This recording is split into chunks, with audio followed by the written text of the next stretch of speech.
Hey, what's up, guys? This is Hans from the Eclectic podcast, and today we're going to be taking a look at the MP07 Air Commander Starscream. This is the true exclusive, the newest of the masterpieces that's come out.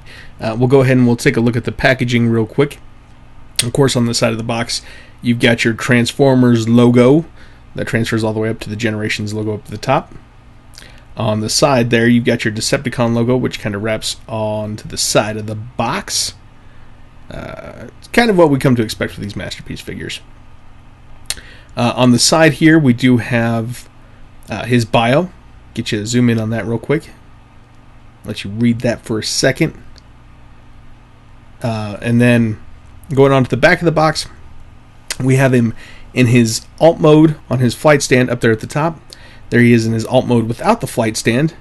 And there he is in his bot mode. Of course, he is mistransformed because Hasbro does that. I don't know why they do that on their packaging. But at the bottom, we do have the legal mumbo jumbo. Nothing very exciting about that down there. On the front of the box there is kind of in the shadows, there's a little picture of Starscream's face, which is kind of a cool touch. You can barely make that out. Not very visible. It's something I was really excited about this figure because I've had multiple masterpiece seekers, but I've never opened one and played with one yet. So this was kind of my first chance to really rip into one, and I was pretty excited about that. Let's go ahead and open him up and see what all he comes with. Of course, we do have his instructions, and he is in his typical clamshell that you've seen before. The instructions, as you open it up here, it's funny because as you open this, they show you how to get him from his bot mode into his jet mode, even though he comes in his jet mode inside of the packaging. So that's something else. And then it shows you on the back there, it shows you kind of his accessories and some of his features. So of course you got his flight stand and how you want to pose him on that. Shows you how to pull out the landing gear, radar dish for the nose cone, the cockpit with the pilot, the null rays and how they're adjustable now that they're on the armature, and I don't know what that is down there. They say hidden missile pod. I don't get that. There's no hidden missile pod there. This is funny. I don't think they've cleaned this up. This is still the original mold of the Seekers, where he has the scabbards. It bothers me that they haven't cleaned that up. The legs look a little bit cleaner. Maybe they have. I don't think they have. That still looks the same. Anyways, we don't need these. I'm not going to be using instructions. Here he is outside of the clamshell. You get two missiles, or two sets of missiles, I guess. They're one. I don't know why I call it sets. They've got some nice gunmetal gray paint application at the tip. They look really good. I do kind of wish they would have added a little bit more paint detail all along there. And that's something you could probably do yourself pretty easily.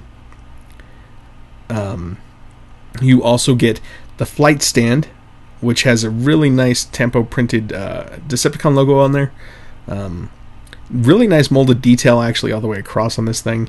Of course, you have your big old font that says Starscream on it. Hidden underneath there, you do have the armature to actually allow you to mount Starscream onto the flight stand. Or I guess the flight stand itself. I don't know what you want to call that. Go ahead and open this up here. See, I have a problem with tape. I hate tape. Tape sucks. Get out of there, tape. Get out of the way. Sticking to everything. Sticking to my fingers. Okay, here it is. The flight stand, and it can be applied two different ways. Let's move the jet out of the way. Starscream, get him going. And what you want to do is you can take that and you can slip that on this way, if I can get it on. I always have problems on camera. I hate doing this stuff on camera. I always mess up. You can put it in the flight stand that way, and that would be used to put him in his plane mode. Then you can pull it off, if you can get it off, like me, and then you can put it the opposite way, and this allows you to set him up for putting him in bot mode. That way you can just kind of display him kind of floating in the air. You also get a C-clip. Now this came with, I want to say the original MP01 came with a little Megatron, and I think Soundwave did too. A little Megatron pistol that you could clip into that C-clip, and then you could mount it onto the other side of Starscream. So that's what that was for. You also get your little pilot. I kind of wish it was a Dr. Arkaville figure, but we'll take what we can get. It is molded in black plastic. Some nice molded detail, but you can't see most of it just because of the color choice. It's just kind of lost in the contrast of it. The other thing you can do for storage is you can take missiles and you can peg them right onto the base. Now the big reason for this is because the null rays, the way they are now with the armatures, you can't really attach the missiles to it. I mean, I guess you could and take off the null rays, but then you got a peg hole that's gone. You can also take the C-clip, and there's a little port down there at the bottom for the C-clip to mount onto, so you can just keep it within the base and not have to worry about losing it. Kind of a nice little touch. Looking at the jet here, we can go ahead and we can open up the cockpit, and we can place the pilot right inside. Not rocket science. All you got to do is seat him in the seat. Close the canopy down on the cockpit. Now, and there's something I keep on forgetting to do. The cockpit, there's got little tabs that lock it down. You probably want to squeeze it on the side just to make sure that they go in there without breaking. It rolls fairly well.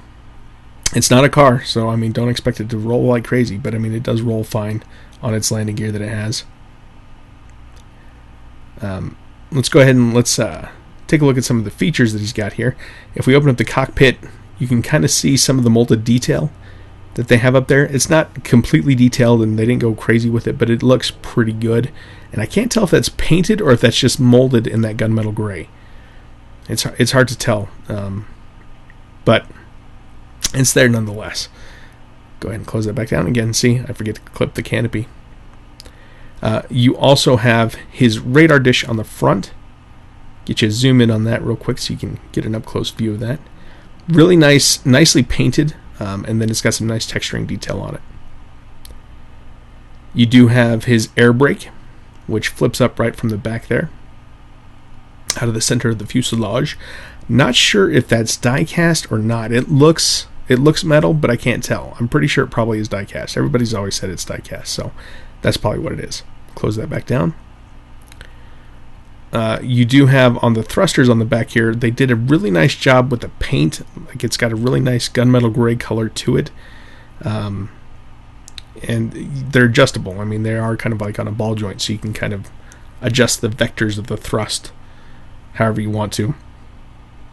You also can open up the compartments here, where in the past it always was, you know, kind of like a molded engine detail in there. And it still is. They haven't changed that. But now with this new mold, those actually also work as the heel spurs. So you kind of get some molded detail for the engines, which is kind of a cool little plus. I like how they did that. Nice. It added a lot of stability to the figure. It needed it because they were severely lacking that. All you had in the past was just the thrusters themselves would act as your heel spurs, and that was just a bad idea. The little ailerons on the back of the wing here, they do articulate, but I'm not sure exactly how much. I see a lot of them fall off, so I don't even want to try and mess with those. Of course, you do get landing gear. You got your front landing gear, and what you do here is you flip open this tab, and then you can collapse those in, and then close that right back up.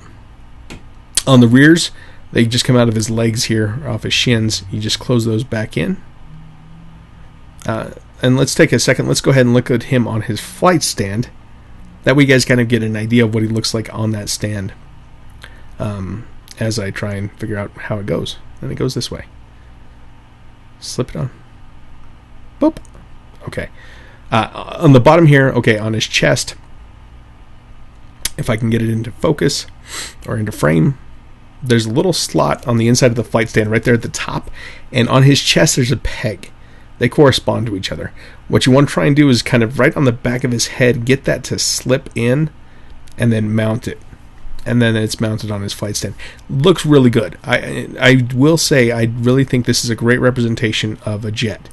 I mean, for the most part, aside from some gaps that you have in certain areas and everything, they did a really good job.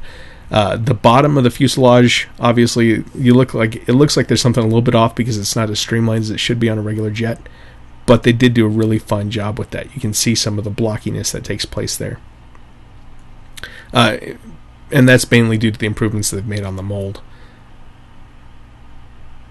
The paint on this guy is actually really well done. Decepticon logo right there on the nose cone.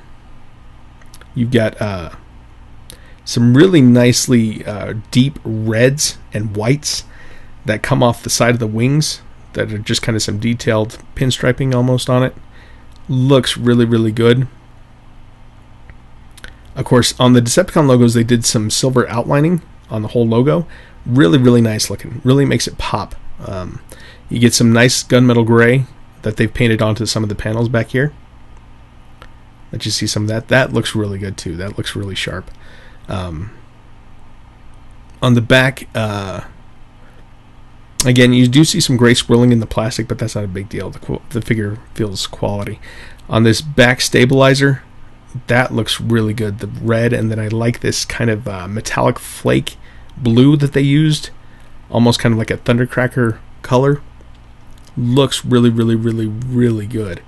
And they did a pretty good job of masking that stuff out when they applied the paint job to it. Of course, the gunmetal gray on the thrusters. Coming around on the front, you've got this red, which is painted there, and then it's molded in plastic up on the tip. But that actually that red looks really nice. Really, really nice. Blue nose cone, always a plus. I'm not sure if they painted the inside of the cockpit or not. It's hard for me to tell. I can't tell if it's just painted or if it's just molded that way. There's one other thing that I saw on here that looks like they made a mistake on, and that looks on the tips of the wings. There's supposed to be some flight lights, and one's supposed to be red, one's supposed to be green. On this figure, they are both green, so that's incorrect. But whatever. Let's go ahead right now. We'll go through his transformation. First thing you want to do is start off by closing the landing gear up. Get those all stowed away. Flip up the rear wings. And then what you want to do is pull on these legs, and they take an incredible amount of force.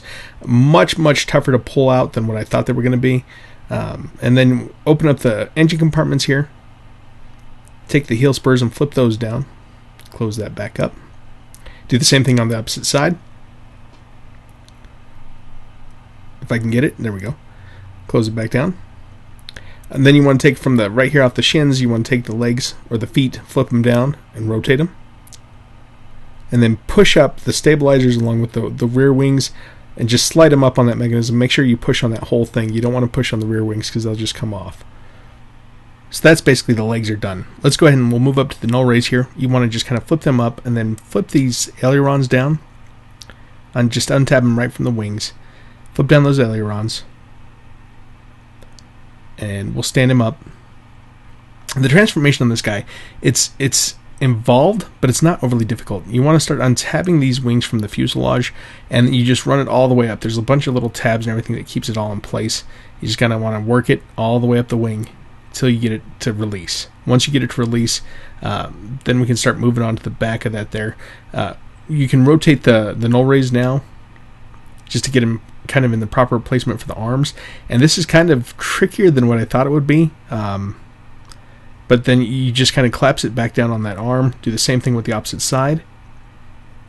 On the wings themselves, let's go ahead and just completely untap them from the back. There's a little clip right there that'll correspond into that notch up there at the top. So you just want to make sure and get those flipped out. That's what's going to give your wings their stability to keep them from falling down all the time. And you want to be careful as you work this up. It's on a double hinge, but you want to be careful and just keep on working it up. Keep your pressure right there at the hinge itself, and then just clip it into place. Do that on both sides. If you do it incorrectly, you can flop them off, and you can re-tab it back in. I mean, that's the nice thing about that. It's not broken. You can actually fix that. Go ahead and lift up this whole area that had the air brake, and it's on a die-cast hinge in there. And then you can start working on the arms. And this is kind of where it gets kind of difficult. You want to rotate that bicep around as you flip it out, and then flip out the hand.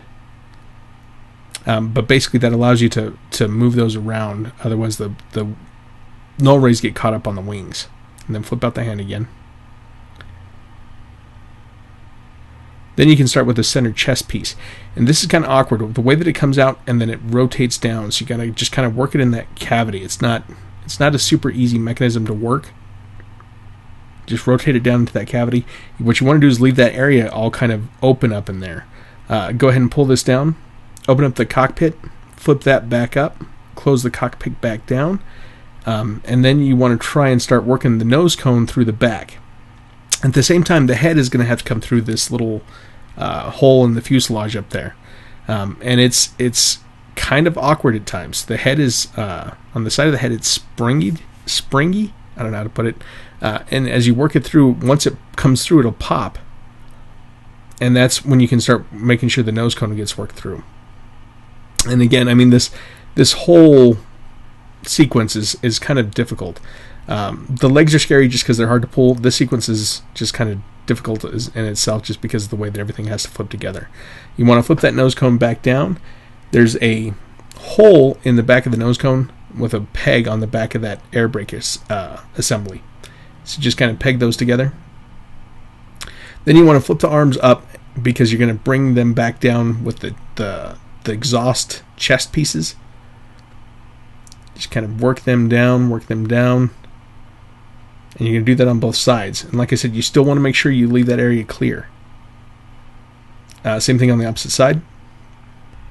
Then just collapse the chest piece down. It'll take a couple times to get it to kind of snug. But once you do, you just want to go through and make sure everything's kind of adjusted where it needs to be. And here he is, all transformed. One of the things I wanted to show you real quick, his hands are actually mistransformed out of the box. So what you want to do is grab them and then rotate them at the base of that ball joint where they're connected to the hand itself, because they're applied backwards, and this corrects that. Otherwise, whenever you close the hand, they're just going to pop off. But this fixes that whole misassembly QC issue that Hasbro has done with this guy. And they did the same thing with Acid Storm 2, I believe. Or it was also on Sunstorm. But yeah, that fixes the issues with the hands. You need to do that on both sides. So that's probably one of the first things you want to do whenever you get it out of the package. Let's go ahead, and what we'll do right now is we will take a look at that head sculpt that he's got. You can adjust those columns on the side of his head, either back or forward. The head sculpt itself is really, really nicely done. They did a nice gunmetal gray on the head sculpt. I do kind of wish they would have given him a smirk. I think Starscream deserves a smirk. He should look different than the other Seekers that they've come out with so far. But that does look like a solid sculpt. It looks really nice. I like the red eyes. Head is on a ball joint. Can look down, can look up. You can look side to side. You're kind of hindered by the columns, in which case you can go ahead and you can flip the column back. And that gives you a little bit better motion, but not a whole lot. Yeah, so the head, like I said, that's that spring mechanism that I was talking about earlier during the transformation. Arms are on heavy ratchets, so you can move them up, and they do have a good range, and you can see the stability that they've kind of fixed with this guy. It doesn't raise that chest piece up quite so much. The arms can go, and that's what I'm talking about. Some of the stability issues that fixes a lot of that stuff. You can pick that up without them slipping out. Bicep swivel. You get a nice double hinged elbow. So I mean, look at that range of motion that you get. And they actually gave you a little bit of extra detail down there. At the back, you can kind of see a little silver piston, which is a really cool touch that they actually included on that double hinged elbow. Arms can go out. Wrist is on a swivel, so you can rotate that around. It is the typical Masterpiece mitts where you have the 3, the 1, and then the thumb. Legs can go so far forward. Not a huge range of motion in the legs on this guy. They can go so far back. Not, like I said, it's not a huge amount just because of the way that the skirting and everything works together. His outward kick motion is even less. So very limited range on that. You do have thigh swivel up there at the top, and then you do get a nice knee bend, and it's heavy ratcheted on the knee bend. Really, really heavy ratcheted. Not much in the way of articulation on the foot. You can kind of shift some stuff around and kind of move things back and forth, but not a whole lot there. Chest does open up because you have those missile pods on the inside of the chest area, which I think they showed once in one of the cartoon episodes. Just one time. But that's all it takes for a masterpiece. I really like the silhouette. I've been big on silhouettes lately. The silhouette of those wings just looks phenomenal. Looks really, really cool. This figure just is awesome. I know it's an old mold. I know they've done it a lot. But he just looks great. Greatly done. Things are as it should be with him. I don't know. I'm really impressed with him, especially for the price. Considering how much the Takara masterpiece costs, it's incredible. The hands are a big mistake, and they needed to fix those. But that's something that's easily fixed. It's not something that's just detrimental out of the box. We can go ahead and we can peg him onto the flight stand here. You just want to mount that right underneath his crotch, and then he's got a little post that goes right into the back of that flight stand. And there you go. You've got him now floating in the air to cause hate and discontent wherever he may go. Looks great. For the price, like I said, I think Toys R Us has it for $59.99. That is if you're lucky enough to have a Toys R Us near you. Otherwise, you're going to have to go on the aftermarket to try and get one, unless Toys R Us will actually start letting you get it shipped direct to home. They weren't doing that right as of the time of this review, but we'll see. Anyways, guys, thank you for watching. Peace out, and we'll see you soon.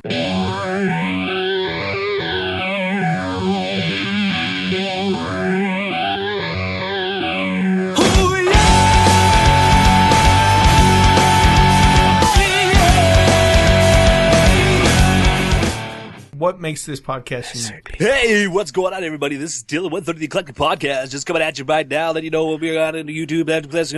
You know what I'm saying? Yeah, come on back now. Be the third subscriber. You get absolutely nothing. Thank you so much. And please listen to the Eclectic Podcast because we are amazeballs.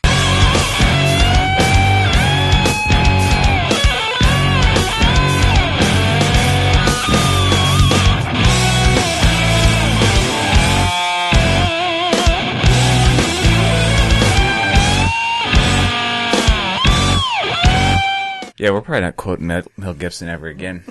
If you want to listen to lizard people or hear all about lizard people, let them go, lizard people!